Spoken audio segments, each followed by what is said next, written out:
Ky vllau, Allahu rujt, po punoj ka ndërtim. Thot ne që punojmë punë të rënda dhe agjërojmë, a kemi shpërblimin më shumë? Po me izën Zotit e keni shpërblimin më të madh. Allahu ju ndihmoft dhe u apranoft edhe mos u dorëzoni, sepse asnjë vështirësi nuk zgjat për gjithmonë. Bani sabër për Allah, sakrifikoni për hir të Zotit, se tek e fundit secili njeri e ka për vete. Andaj asgjë nuk ju shkon poshtë, asnjë mund nuk ju shkon huç. Në Islam nuk duhet të synohet lodhja dhe mundimi pa nevojë. Pra, nëse njeri ka mundësi me najt në rhije, s'ban me najt në diell edhe me agjëru. Nëse ka mundësi me ul, nuk ban me najt në kam tan ditën. Për pikë çevet me thonë po du ma shumë sevap se po lodhem.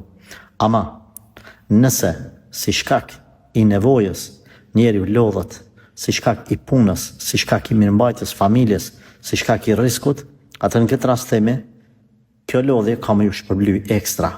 Se nuk është si ai i cili rrin, si ai që punon. Në bazë të vështirësive, pastaj vjen edhe shpërblimet.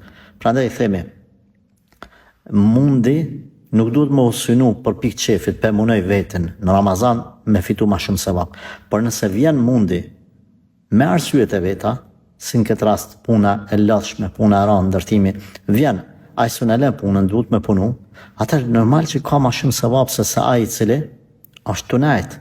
Pra Zoti është i drejtë me gjithë secilin, edhe çdo kuj në bazë të djersës, sakrificës mundit që e bën, do t'i jap shpërblimin. Ta keni parasysh një gjë. Allahu kur kërkan nuk ka me e zhgënjy. Ama në fund mos harani, secili prej neve e ka për veti.